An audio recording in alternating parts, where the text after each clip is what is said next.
There are new bombshell claims today from royal insiders who say King Charles's cancer is incurable and he will likely die with the disease. The palace did not shake because of shouting.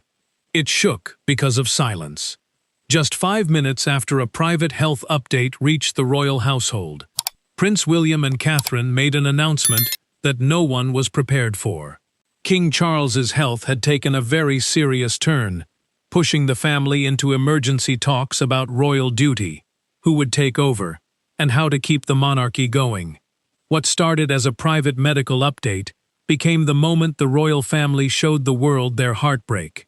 Before we go deeper into what all of this means for the royal family, make sure you subscribe to Royal Zone so you don't miss a single update. William did not rush toward the announcement.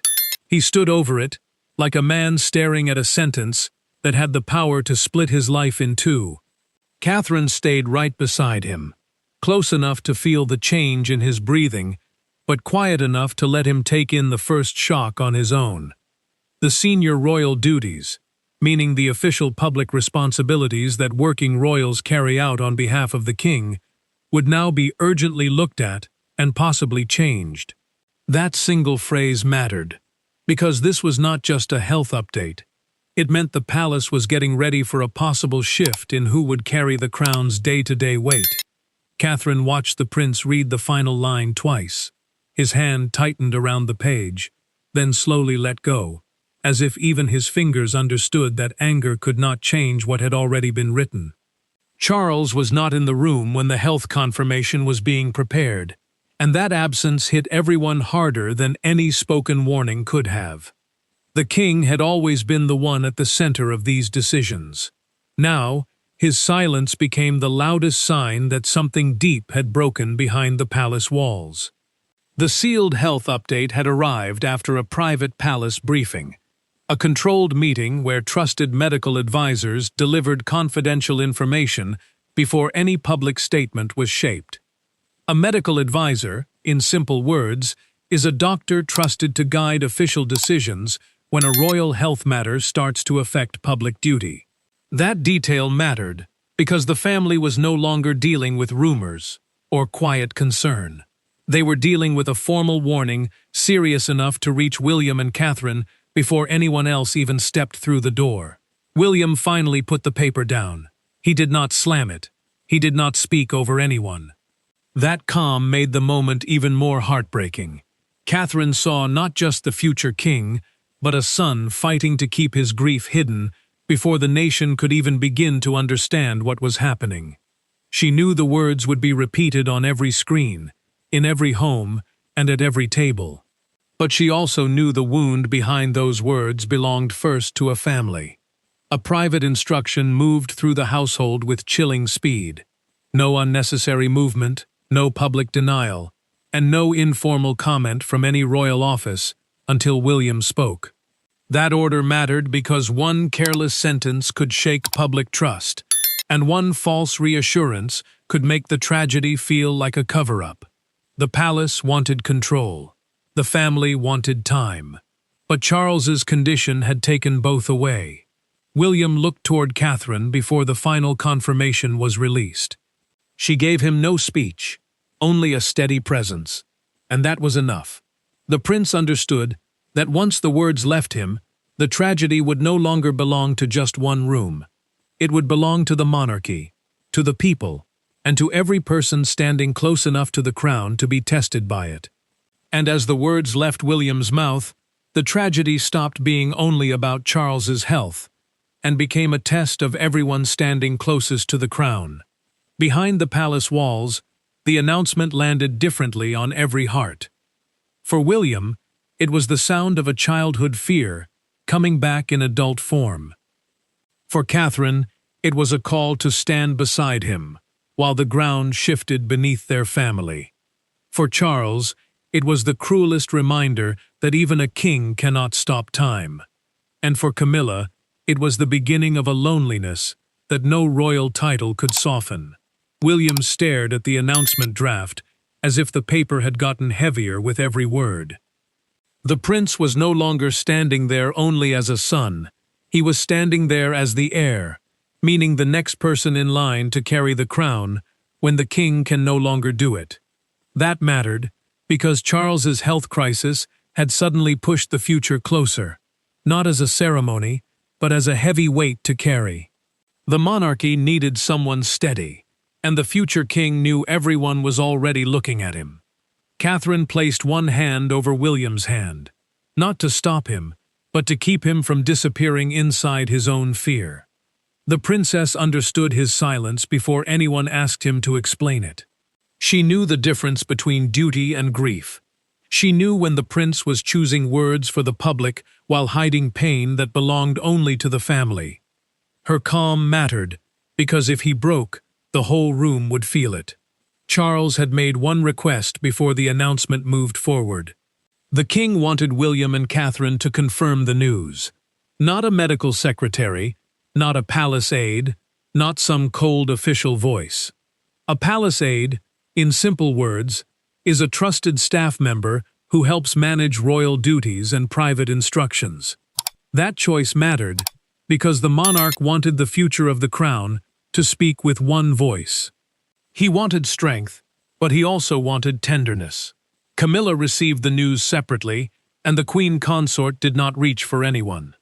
She sat stiffly in her chair as the door closed, her face pale, her hands still, her title suddenly useless against the loneliness spreading around her. Camilla had stood beside Charles through hard times before, but this felt different.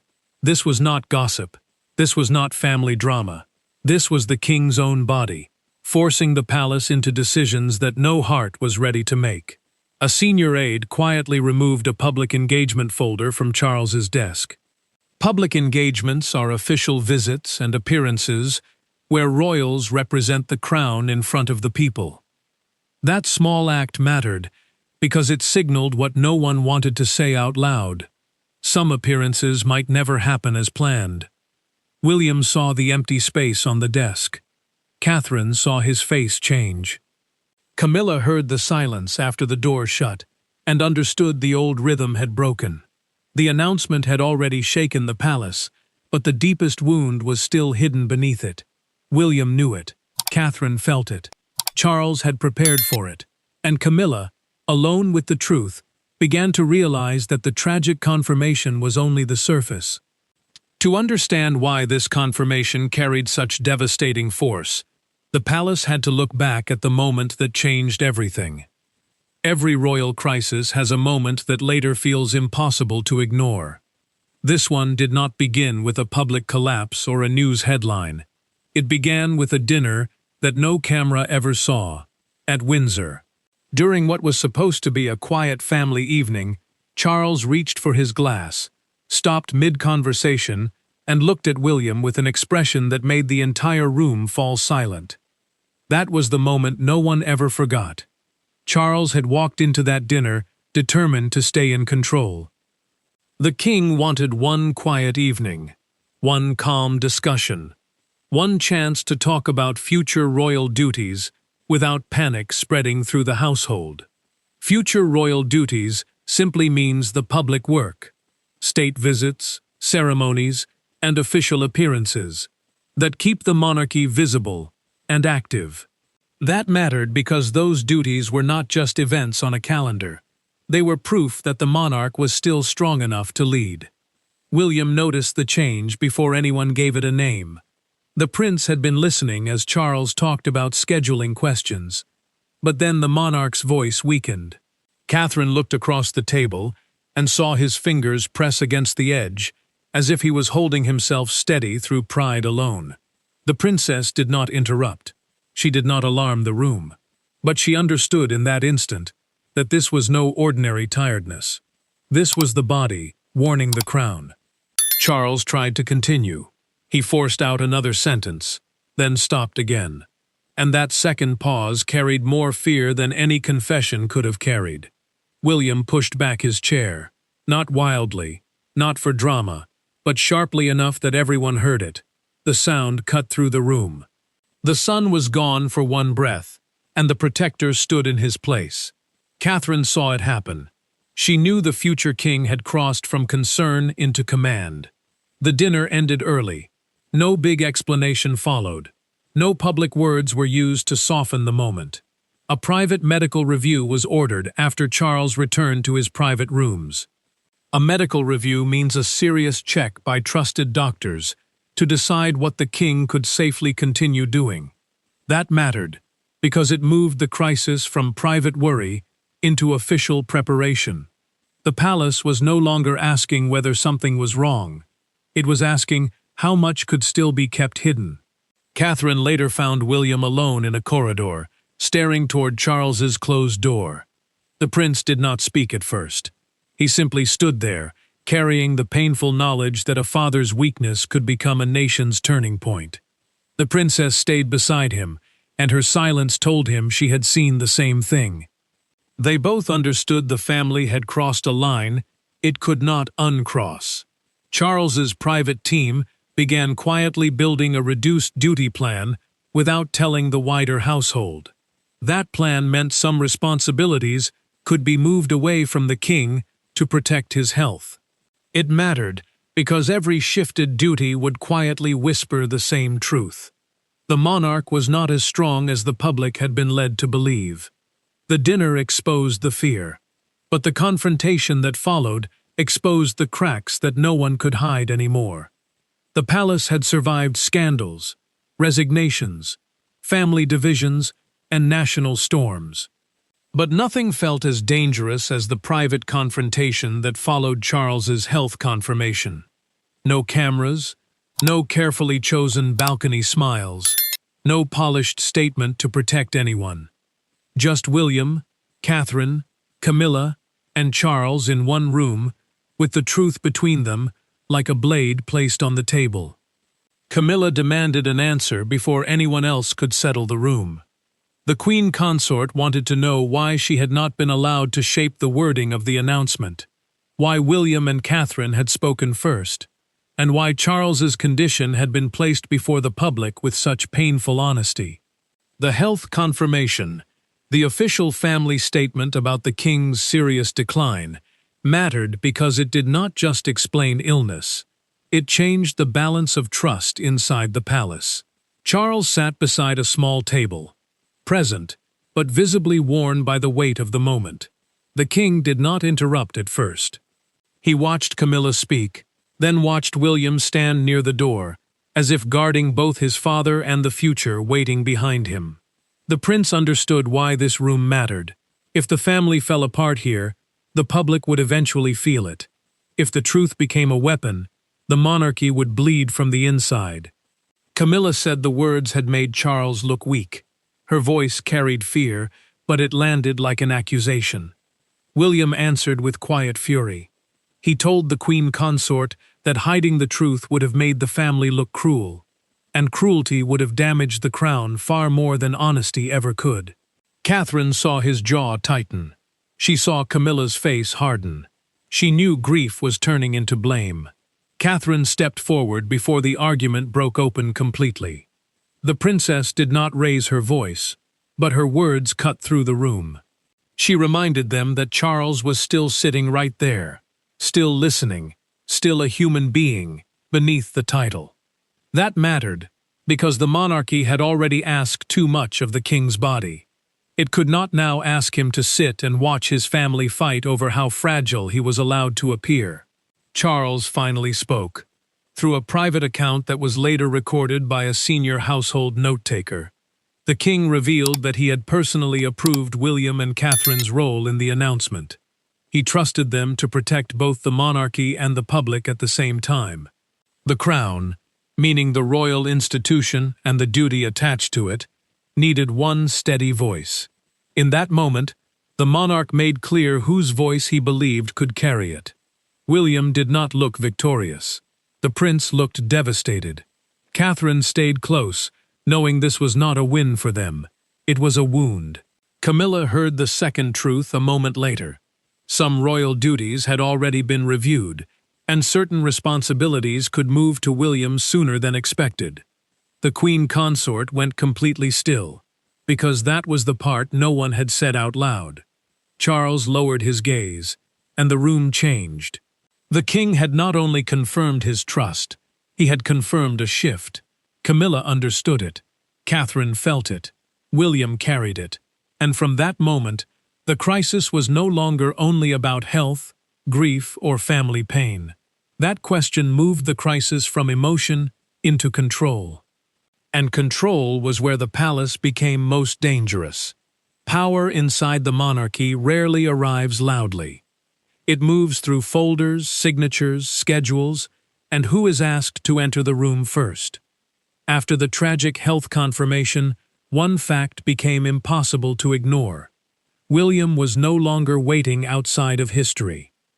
He was being pulled into it, and Catherine, calm but visibly shaken, became the person helping him carry what Charles could no longer fully hold. William sat with the duty folder open in front of him, but he did not turn the page. The prince knew what the folder meant. A duty folder is a private set of schedules, public visits, and official tasks prepared for working royals. That mattered, because this was not just paperwork. Every page showed where the king might no longer appear, and every replacement line pushed the future king closer to a role he never wanted to inherit through fear. Catherine watched him struggle with the silence. The princess understood that stepping forward might look powerful to the outside world, but inside the family, it felt like grief wearing a uniform. She told William that protecting Charles did not mean replacing him.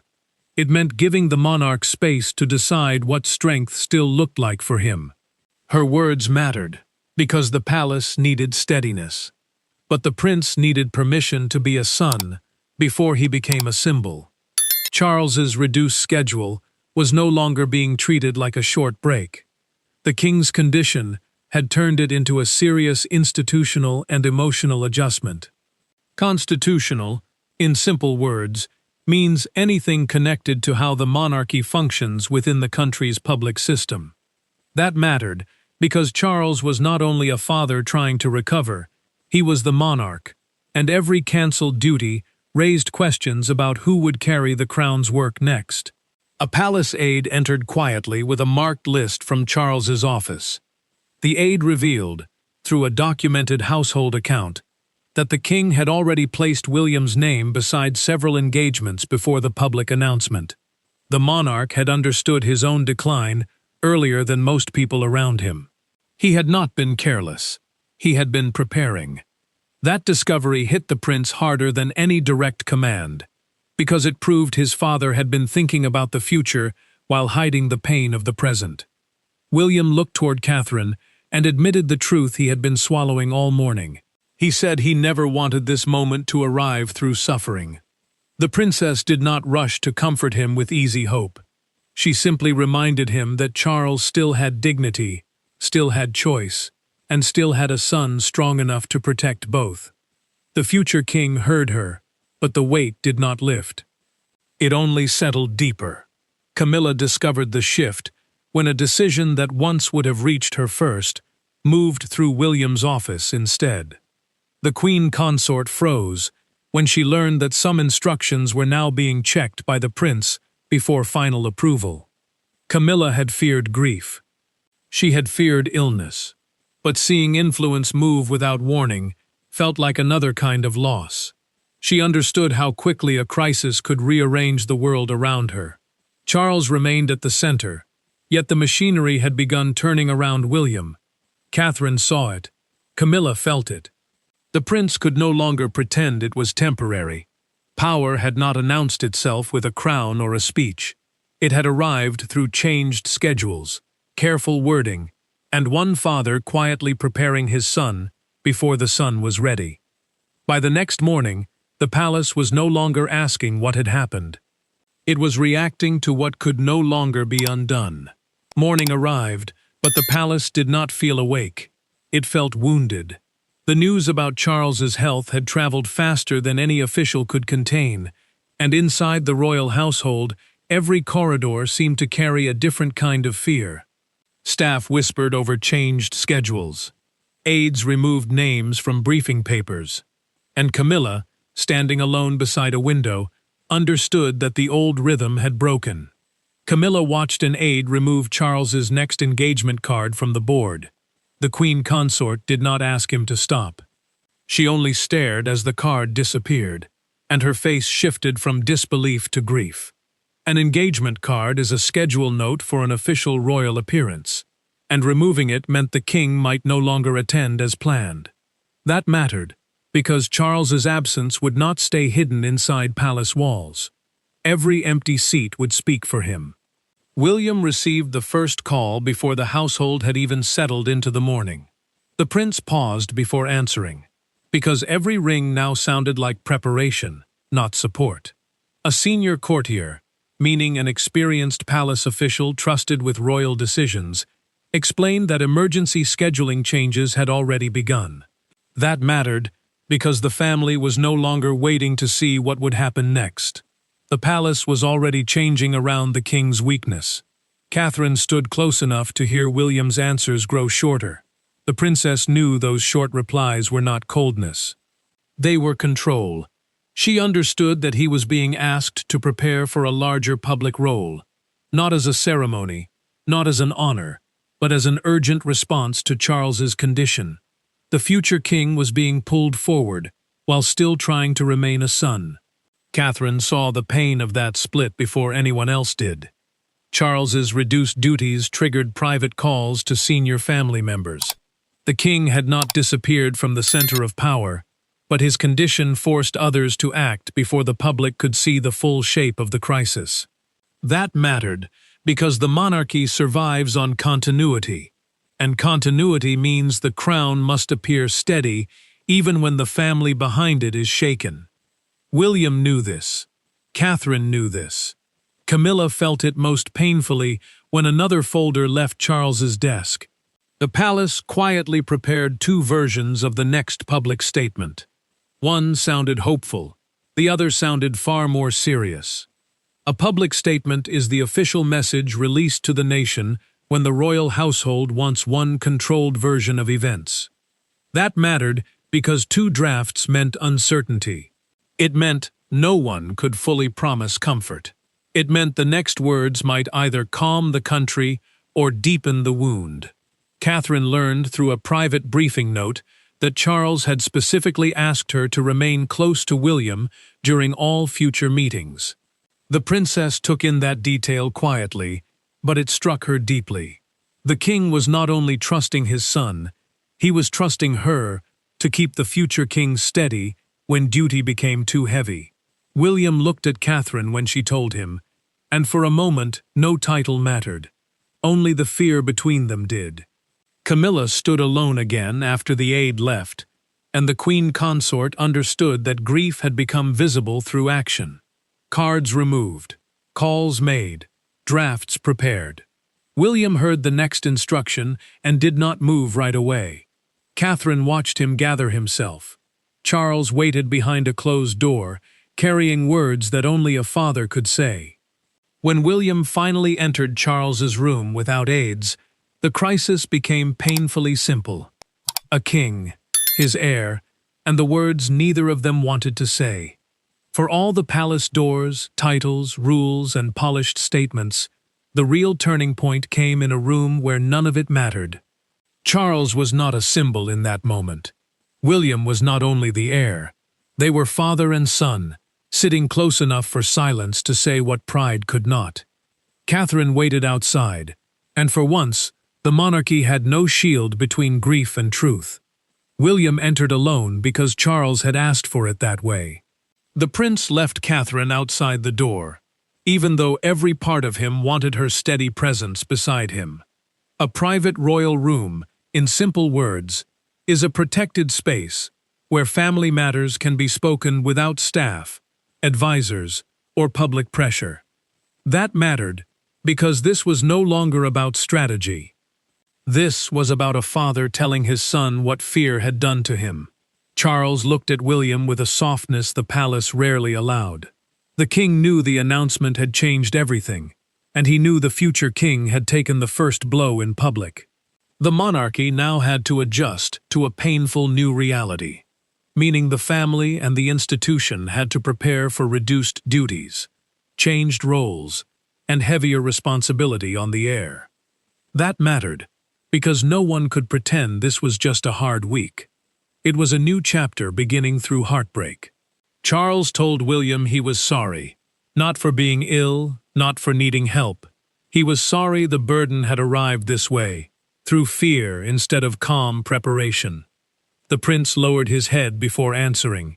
He said he was not angry at the burden. He was afraid of losing his father inside it. Those words broke through every royal distance. For a moment there was no crown between them, only love under pressure. Charles reached for William's hand. The gesture was small, but it carried years of things they had never said easily.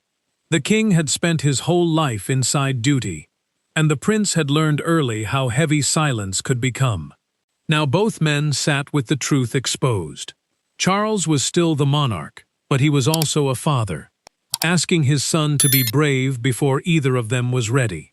Charles then revealed, through a recorded private family conversation later preserved in palace notes, why he chose William and Catherine to confirm the tragic news. The king wanted the public to see continuity wrapped in compassion. Continuity means the monarchy does not appear broken even when one person steps back. That mattered because the people needed calm. But Charles also wanted honesty. He wanted the nation to see the future without feeling abandoned by the present. William listened without interrupting. The prince understood that Catherine had been chosen not as decoration but as strength. Charles trusted her calm, her judgment, and her ability to keep the future king steady when grief threatened to turn into panic. The king also made one thing clear. Camilla had to be protected from humiliation, but she could not control the emotional truth of the announcement. The queen consort's pain mattered, yet the public deserved honesty more than palace comfort. William rose slowly when the conversation ended. He did not look relieved. He looked changed. Charles watched him go with pride and sorrow mixed together, knowing the son who entered had carried fear, but the man who left carried resolve.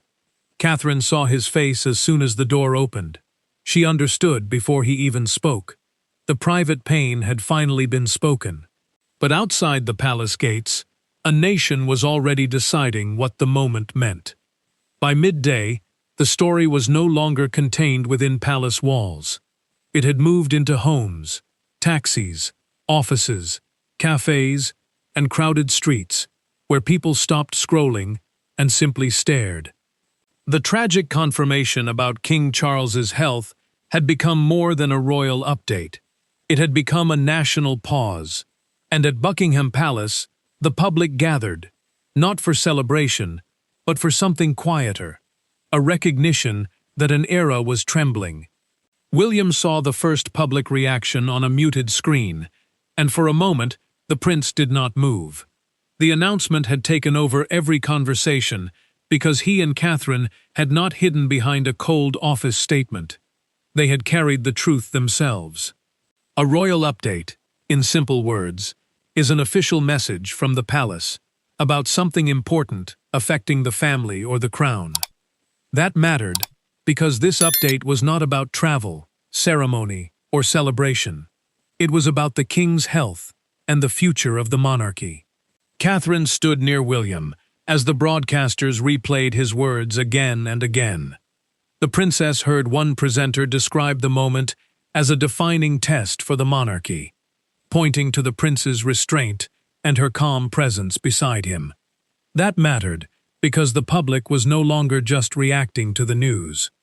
They were judging who looked ready to carry the pain. Catherine understood that her stillness had become part of the message. A small crowd gathered near the gates of Buckingham Palace.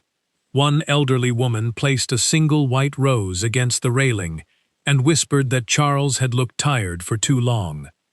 Buckingham Palace, for viewers who may not know, is one of the monarchy's most recognized working homes and a public symbol of royal life. That mattered because people did not gather there by accident. They came because the king's health made the symbol feel human. William watched that moment and turned away. The prince was not ashamed of grief. He was shaken because strangers had seen what he had been trying to hold privately since the Windsor dinner. Catherine noticed his reaction and stayed close, not speaking over the silence. She knew the future king could face a nation, but facing a nation's sorrow for his father was something entirely different. A newspaper front page appeared with the bold headline, "The King Steps Back. William and Catherine lead the nation through pain." The words hit hard across the palace because they made the shift feel official, even before every decision had been formally announced. A front page is the main page of a newspaper, the place where the biggest story of the day is shown for all to see. That mattered, because the public had already chosen the image that would define the day. One broadcaster said the defining image was not a crown, not a balcony, not a golden carriage, but Catherine standing beside William as he confirmed the hardest truth of his life. The princess heard that line later, through a recorded media briefing, and it unsettled her. She had not stood there to become a symbol. She had stood there because the prince needed her, because Charles trusted her, and because the country needed calm. Camilla heard the public reaction from another room, and the queen consort understood that the nation was already moving emotionally toward William and Catherine. She felt the sting of it, but she also knew why it was happening. Charles's illness had created fear, and fear searches for steadiness. The king had chosen where that steadiness should come from. The world had reacted with shock, but the final verdict belonged to the people who had lived the heartbreak from inside the crown. In the end, the tragic confirmation about King Charles's health did not destroy the monarchy. It stripped it bare. It revealed the fear beneath the ceremony, the love beneath the duty, and the cost of a crown passed through pain instead of celebration. William and Catherine did not simply deliver news. They carried a wounded family through its most human hour and changed the meaning of leadership forever. Charles accepted the reduced role with quiet dignity. The king put down his pen after signing the revised duty plan and looked toward William with pride instead of defeat. A revised duty plan means a changed list of royal responsibilities, shaped to protect the monarch's health while keeping the crown steady. That mattered because this was not surrender. It was a father choosing truth before pride, and a king choosing the future before appearances. William did not smile when Charles looked at him. The prince understood the weight of that look. Succession, in simple words, means the order of who carries the crown next when the monarch can no longer do so. That mattered because the public had stopped seeing it as a distant tradition. They now saw it as a living weight carried by real people, with real fear, real grief, and real love behind every title. Catherine stood beside William afterward, not speaking for him, not taking the moment away from him, but giving him the strength to stay steady when the family's private pain became a national turning point. The princess had become more than a calm presence. She had become the quiet force that helped the future king stand. William knew it, Charles knew it, and the palace felt it. Camilla's heartbreak remained real. The queen consort had lost the rhythm she once knew beside Charles, and she had watched decisions move toward William and Catherine faster than her heart could accept. But Camilla finally understood the hardest truth. Protecting the king meant accepting the future he himself had trusted to them. Her pain did not disappear. It simply stopped fighting the truth. Charles had prepared this shift emotionally before anyone else understood it was happening. Through a documented private account kept in palace notes, the king's choice became clear. He had chosen compassion over secrecy at the most painful moment. He did not want the monarchy to hide behind polished words. He wanted the country to see honesty, steadiness, and family strength standing together. William carried that honesty. Catherine gave it grace. Charles gave it permission. And Camilla, wounded but no longer resisting, accepted that love sometimes means stepping back from control. This was not merely tragic news about a king's health. This was the moment William and Catherine became the emotional guardians of the crown. There is no unfinished question left behind. Charles gave the monarchy honesty. William gave it steadiness. Catherine gave it grace, and together they turned a moment of sorrow into a solemn passage of strength. Thanks for watching Royal Zone. Please don't forget to like and subscribe to Royal Zone so you never miss an update. And we will see you in the next one.